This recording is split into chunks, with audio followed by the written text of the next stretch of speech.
Hello everyone, welcome to study I Q. Study I Q के इस video में हम करेंगे एसएससी सीजीएल का सेट नंबर 6। आइए बिना विलंब करते हुए अब वीडियो को शुरू करते हैं। ये हैं आपके पहले 5 सवाल। हरियाणा की सरकार ने कौन से राज्य के साथ मिलकर सरस्वती नदी को पुनर्जीवित करने के लिए एक समझौता ज्ञापन पर हस्ताक्षर किए हैं? समझ गए क्वेश्चन? मतलब हरियाणा की सरकार सरस्वती नदी जो है उसको रिवाइव करेगी कौन से राज्य के साथ मिलकर। कौन सा राज्य है जो साथ देगा हरियाणा सरकार का इस शुभ कार्य में? 21 जनवरी 2022 को गोल्डन जुबली मनाई भारत के 3 राज्यों ने। कौन से 3 राज्य हैं जिनको बने हुए 50 साल हो गए? ये एक ही दिन बने थे तीनों। इन तीनों का नाम आपको मुझे बताना है। 21 जनवरी 2022 को स्वर्णिम वर्ष था, तो गोल्डन जुबली कौन से 3 राज्यों की? एक सैनिक स्कूल है, कौन से राज्य में है, जिसका नाम बिपिन रावत के नाम पे रखा है, जो हमारे पहले चीफ ऑफ डिफेंस स्टाफ थे। ठीक है। एक बड़ी अच्छी बात और बताता हूँ, जो चीफ ऑफ डिफेंस स्टाफ होता है वो 4 स्टार एक पोजीशन होती है। ये क्वेश्चन आ चुका है एग्जाम में, इसलिए बता रहा हूँ। ये पूछते हैं कि 3 स्टार, 5 स्टार, 4 स्टार, तो बच्चे गलती करते हैं, बच्चों को लगता है कि 5 स्टार। 5 स्टार नहीं है, ये 4 स्टार पोजीशन होती है और 62 साल की उम्र तक का व्यक्ति सीडीएस बन सकता है। तो मैक्सिमम एज जो होती है सीडीएस बनने के लिए वो 62 साल होती है। इंडियन आर्मी ने अपनी नई यूनिफॉर्म बनाई है। ये ज़्यादा हल्की है, क्लाइमेट फ्रेंडली है, काफ़ी आरामदायक है, मजबूत है। इसमें ये 2 चीज़ों की बनी है, एक तो है कॉटन और एक है पॉलिएस्टर। कॉटन मतलब रुई या कपास। इसमें कॉटन और पॉलिएस्टर का रेशो क्या है, मतलब कितना कॉटन है और कितना पॉलिएस्टर है, उनका अनुपात कितना है? समझ गए क्वेश्चन को? रेशो। पहला भारतीय कौन बना जिसने नासा का इंटरनेशनल एयर और स्पेस प्रोग्राम कंप्लीट करा है? ये लड़की है, पहली इंडियन है ये भारत के इतिहास में जिसने इंटरनेशनल एयर और स्पेस प्रोग्राम नासा का कंप्लीट करा है। तो फटाफट इसके आंसर लिखिए, फिर हम डिस्कस करते हैं। 10 सेकंड का समय है आपके पास।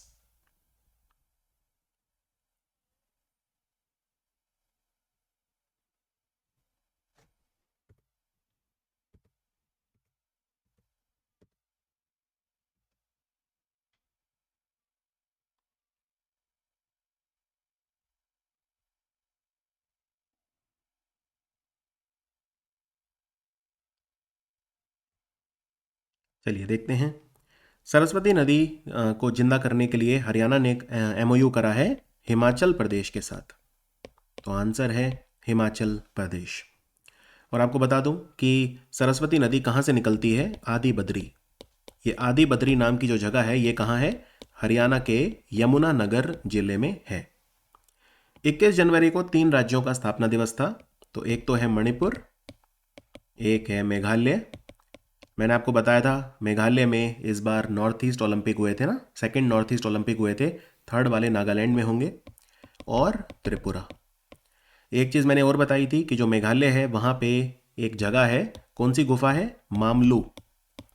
ये भारत की पहली आईयूजीएस साइट बनी है। ये भी मैंने, अगर आपको याद हो तो, बताया था आपको, राइट।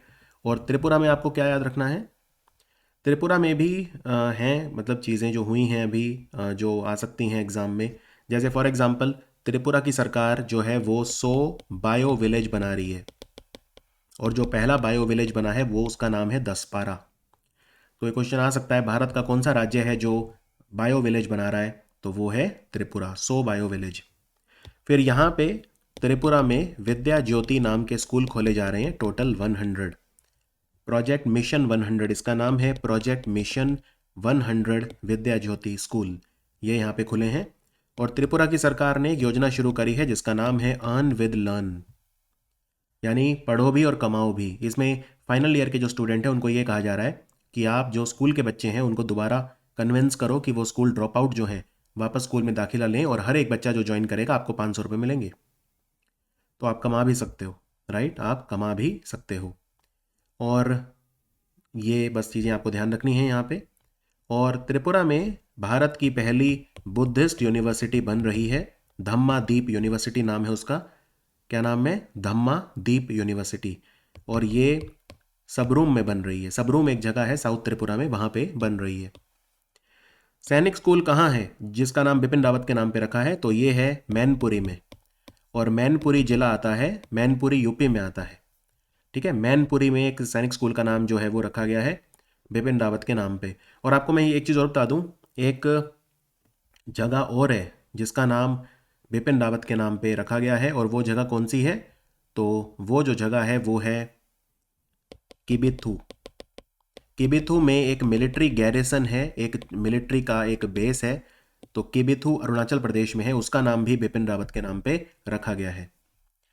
इंडियन आर्मी ने जो अपनी यूनिफॉर्म बनाई है उसमें कॉटन और पॉलिएस्टर का रेशो है 70:30, यानी 70% कॉटन है, 30% पॉलिएस्टर है।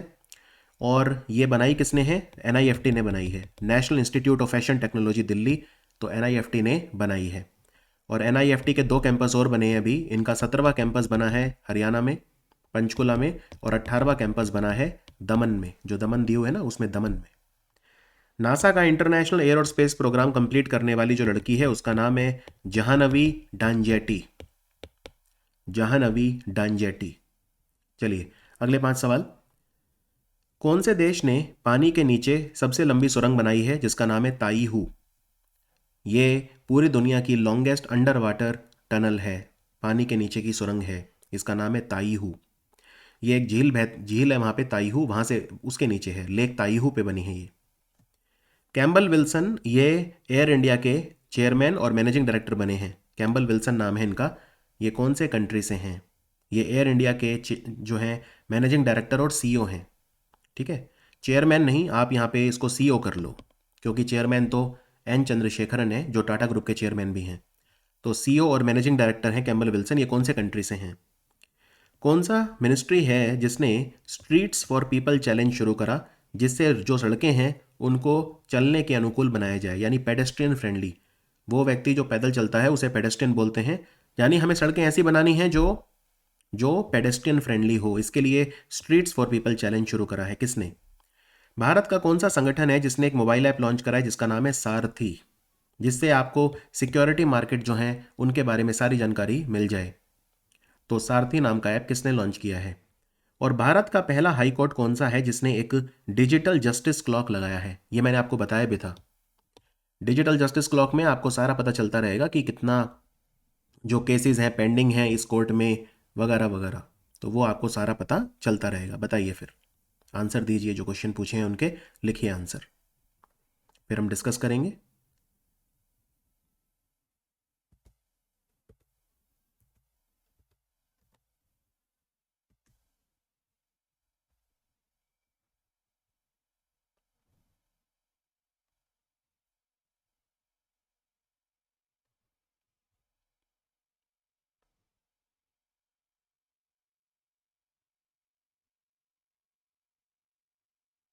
चलिए नीचे से शुरू करते हैं। डिजिटल जस्टिस क्लॉक को लगाया है गुजरात हाई कोर्ट ने, और मैंने एक हाई कोर्ट आपको और बताया था, केरल हाई कोर्ट, क्योंकि वो पूरी तरह से पेपरलेस यानी कागज रहित हो गया है। सारथी ऐप को लॉन्च करा है सेबी ने, securities and exchange board of India. Street for people challenge शुरू करा है ministry of housing and urban affair ने, आवास और शहरी कार्य मंत्रालय।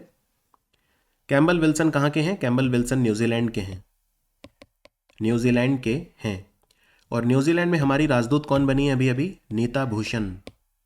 नीता भूषण हमारी न्यूजीलैंड में जो राजदूत हैं वो बनी हैं। और न्यूजीलैंड और ऑस्ट्रेलिया, न्यूजीलैंड और ऑस्ट्रेलिया में क्या होगा अगले साल 2023 में? यहाँ पे फीफा महिलाओं का फुटबॉल वर्ल्ड कप होगा। पुरुषों का तो चल ही रहा है अभी वर्ल्ड कप, कतर में चल रहा है ना, कतर में। और पुरुषों का जो वर्ल्ड कप चल रहा है इसके लिए शुभंकर क्या है, मैस्कॉट क्या है? तो वो है लाइब, LAEEB, लाइब। और महिलाओं का जो होगा अगले साल न्यूजीलैंड और ऑस्ट्रेलिया 2 कंट्रीज में होगा, इसके लिए शुभंकर क्या है? इसके लिए है तजुनी। ये पेंगुइन है, एक जानवर पेंगुइन है, तजुनी। और अंडर वाटर टनल बनी है ताईहू, चाइना में बनी है, लेक ताईहू पे बनी है चाइना में। और आपको एक दो चीज़ें और बता देता हूं जो चाइना पे पूछी जा सकती हैं। भारत एक युद्धाभ्यास करता है चाइना के साथ जिसका नाम है हाथों में हाथ, यानी हैंड इन हैंड। फिर चाइना की एक लड़की है जिसे शस्त्र रामानुजम प्राइज मिला है। ये वैसे तो चाइना की है, अमेरिका में पढ़ाती है कैलिफोर्निया यूनिवर्सिटी में, इसका नाम है योंगकिंग टांग, इसे शस्त्र रामानुजम प्राइज मिला है। और चाइना ने अपना पहला क्वांटम कंप्यूटर बना लिया है जिसका नाम है कियानशी, QIANSHI, कियानशी। ये भी एक क्वेश्चन आएगा, कियानशी, राइट। और इसके अलावा चाइना में और क्या पूछ सकते हैं? चाइना में ये पूछ सकते हैं, उनका जो एयरक्राफ्ट कैरियर है, राइट। उनका स्पेस स्टेशन पूछ सकते हैं, स्पेस स्टेशन जरूर आएगा एग्जाम में। चाइना का स्पेस स्टेशन बनाया उन्होंने, क्या नाम है इसका? तियानजोंग। तियानजोंग। तो चाइना ने अपना खुद का स्पेस स्टेशन बना रखा है। Very very important question. और इसके अलावा इनके पास एयरक्राफ्ट कैरियर कौन कौन से हैं? लियाओनिंग है, शेंडोंग है, और तीसरा एयरक्राफ्ट कैरियर इन्होंने लॉन्च करा है अभी अभी, जिसका नाम है फुजियान। भारत ने अपना दूसरा करा है, जिसका नाम है आईएनएस विक्रांत। और आईएनएस विक्रांत को बनाया है कोचीन शिपयार्ड ने, केरल में बना है ये कोचीन शिपयार्ड में। ये ओवरऑल हमारा दूसरा है और ये पहला देसी है, क्योंकि इससे पहले जो हमारा आईएनएस विक्रमादित्य है वो हमने रशिया से बाय किया था। Is that clear? तो क्वेश्चन जब आप थोड़ा डेप्थ में जाएंगे तो काफ़ी सारी चीज़ें आप कर पाएंगे और काफ़ी कॉन्फिडेंस भी आपका बढ़ेगा। तो आई होप ये पांचों क्वेश्चन हो गए थे। चलिए अगले 5 सवाल। अभी अभी यूरोपियाई संसद जो है, यूरोपियन यूनियन की पार्लियामेंट, उसकी नई प्रेसिडेंट कौन बनी है और ये कौन से कंट्री की हैं ये भी बताइए। भारत का पहला बैम्बू विलेज, बांस ग्राम, बैम्बू को बांस बोलते हैं, पूरा गांव बांस से बना है, बैम्बू विलेज, ये कहाँ बना है? स्टैचू ऑफ वननेस बना है भारत में अभी अभी, ये कौन सी नदी के किनारे है? स्टैचू ऑफ वननेस इसका नाम रखा है, ये कौन सी नदी के किनारे है? अभी अभी कौन सी यूट्यूबर हैं जो भारत की पहली यूनाइटेड नेशन डेवलपमेंट प्रोग्राम यानी यूएनडीपी की यूथ क्लाइमेट चैंपियन बनी है? कौन से मंत्रालय ने कोयला दर्पण पोर्टल लॉन्च किया कोयले के क्षेत्र में पारदर्शिता लाने के लिए? तो ये सब चीज़ें आपको जो है मैं एक्सपेक्ट करता हूं आपको बतानी है। चलिए लिखिए आंसर फटाफट, 10 सेकंड का समय है।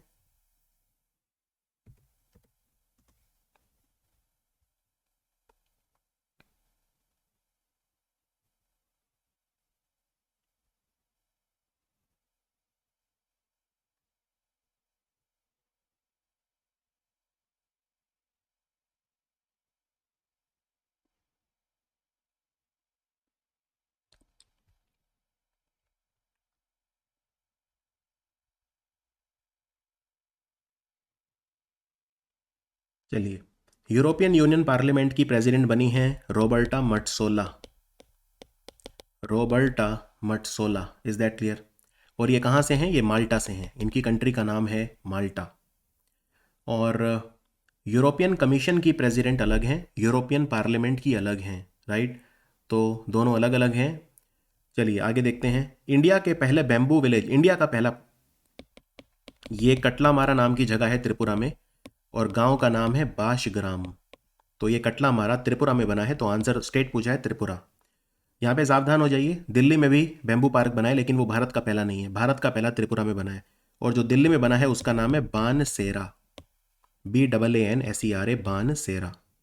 स्टैचू ऑफ वननेस, अब ये थोड़े डिफिकल्ट हैं देखो, क्योंकि कंफ्यूजिंग काफ़ी हैं ये, तो एक एक करके बताता हूँ, उसी हिसाब से नोट्स में लिखते रहना, ठीक है। सबसे पहले बात करते हैं स्टैचू ऑफ वननेस। तो ये कहाँ बना है? ये बना है ओमकारेश्वर में, ठीक है, ओमकारेश्वर में। कौन सी नदी के किनारे? तो इस क्वेश्चन का आंसर हो गया नर्मदा नदी के किनारे। ओमकारेश्वर मध्य प्रदेश में है, यहाँ पे भगवान शिव का ज्योतिर्लिंग भी है। ये स्टैचू ऑफ वननेस 108 फीट ऊंचा है। और सबसे इंपॉर्टेंट बात, ये किसका स्टैचू है? तो ये आदि शंकराचार्य का स्टैचू है, आदि शंकराचार्य उनका स्टैचू है। और ये ओमकारेश्वर कौन से जिले में आता है? मध्य प्रदेश के, ये खंडवा जिले में आता है, खंडवा डिस्ट्रिक्ट में आता है। तो नर्मदा नदी के किनारे ये बना है, और ये है स्टैचू ऑफ आदि शंकराचार्य। और इसका नाम क्या है? इसका नाम है स्टैचू ऑफ वननेस, ठीक है, ओमकारेश्वर में बना है। चलिए अब आते हैं अगले स्टैचू पे। अगला जो स्टैचू बना है अभी अभी वो है विश्वास स्वरूपम। विश्वास स्वरूपम भगवान शिव का सबसे बड़ा स्टैचू है पूरी दुनिया में, 369 फीट का ये स्टैचू है, विश्वास स्वरूपम। ये कहाँ बना है? ये नाथ द्वारा में बना है। नाथ द्वारा कहाँ है? राजस्थान के राजसमंद जिले में है। तो राजसमंद जिले में विश्वास स्वरूपम बना है, राजस्थान में। Is that understood? तो ये है विश्वास स्वरूपम, और बहुत ही खूबसूरत है, बहुत ही बड़ा है। इसको बनाने में मोरारजी बापू का भी काफ़ी बड़ा हाथ है। तो ये है विश्वास स्वरूपम, राजस्थान में, ठीक है। अब उसके बाद हम बात करते हैं एक स्टैचू जिसका उद्घाटन अमित शाह ने किया था, उसका नाम है स्टैचू ऑफ पीस। ये मैं सारे 2022 वाले ही बता रहा हूँ, पुराने नहीं बता रहा। स्टैचू ऑफ पीस किसका है? ये है स्वामी रामानुज आचार्य का, स्वामी रामानुज आचार्य का। ये बना है श्रीनगर में, जम्मू कश्मीर के श्रीनगर में इसका उद्घाटन अमित शाह ने किया था। इसका नाम है statue of peace. Statue of peace, ठीक है। और ये किस चीज़ का बना है ये स्टैचू ऑफ पीस? ये मकराना मार्बल का बना है, जो राजस्थान के नागौर जिले से आता है, उसका ये बना है। तो ये था स्टैचू ऑफ पीस। तो ये 3 आप याद रख सकते हैं यहाँ पे। और चलिए एक और बता देता हूँ, और उसका नाम है statue of equality. Statue of equality, ये भी क्योंकि अभी भी बना है, ये हैदराबाद में बना है। ये हैदराबाद में बना है, 216 फुट का ये स्टैचू है, पंच लोह का बना है, मतलब 5 धातु का बना है, गोल्ड, सिल्वर, कॉपस, ब्रास और जिंक। याद रखने की ज़रूरत नहीं है। लेकिन किसका है ये, किसका स्टैचू है ये भी रामानुजाचार्य का है। ये भी रामानुजाचार्य का है। तो ये है statue of equality, statue of equality. तो ये ध्यान रखना है आपको कि स्टैचू ऑफ इक्वालिटी बना है हैदराबाद तेलंगाना में। तो ये कुछ स्टैचूज़ हैं जो आप याद रख सकते हैं। आगे बढ़ते हैं। मैंने आपसे पूछा था कि भारत का पहला कंटेंट क्रिएटर जो यूएनडीपी का क्लाइमेट चैंपियन बना है, तो इनका नाम है प्रजक्ता कोली। इनका यूट्यूब पे चैनल है मोस्टली सेन नाम से। कोयला दर्पण पोर्टल हमारे कोयला मंत्रालय ने लॉन्च किया है, मिनिस्ट्री ऑफ कोल। इस वीडियो के आखिरी 5 क्वेश्चन हमारे। एरो 3 ये मिसाइल कौन से देश की है? इन्होंने टेस्ट फायर की एरो 3। अभी अब ये किताब है, किसने लिखी है? ये सुभाष चंद्र बोस के ऊपर है, जिसका नाम है Bose the untold story of an inconvenient nationalist. इस किताब को किसने लिखा है? और आप जानते हैं ये जो सुभाष चंद्र बोस हैं, इनका जन्मदिन हम 23 जनवरी को पराक्रम दिवस के रूप में मनाते हैं। सुभाष चंद्र बोस का जन्म उड़ीसा के कटक शहर में हुआ था। इफ्को का नया चेयरमैन कौन बना है? इंडियन फार्मर फर्टिलाइजर कोऑपरेटिव यानी इफ्को। और नेताजी सुभाष चंद्र बोस का एक स्टैचू बना है अभी अभी इंडिया गेट पर, उसका मटेरियल क्या है? कौन से मटेरियल का वो बना है? जहाँ पे वो दिव्य ज्योति होती थी ना पहले, वीर ज्योति, तो वहाँ पे वो जो वीर जवान जो ज्योति थी, अमर जवान ज्योति, उसको हमने जो नेशनल वॉर मेमोरियल है उसकी ज्योति के साथ मर्ज कर दिया, और उस जगह पे फिर हमने नेताजी सुभाष चंद्र बोस का स्टैचू लगाया है। तो ये किस चीज़ का बना है? भारत 2 चीज़ें खरीद रहा है, एक तो एंटी आर्मर वेपन 84 और एक कार्ल गुस्ताफ सिस्टम। इसको एक कंपनी ने बनाया है जिसका नाम है साब। ये साब कौन से देश की कंपनी है जो भारत को ये अत्याधुनिक हथियार बना के दे रही है? साब कौन से कंट्री की कंपनी है, ये आपको बताना है।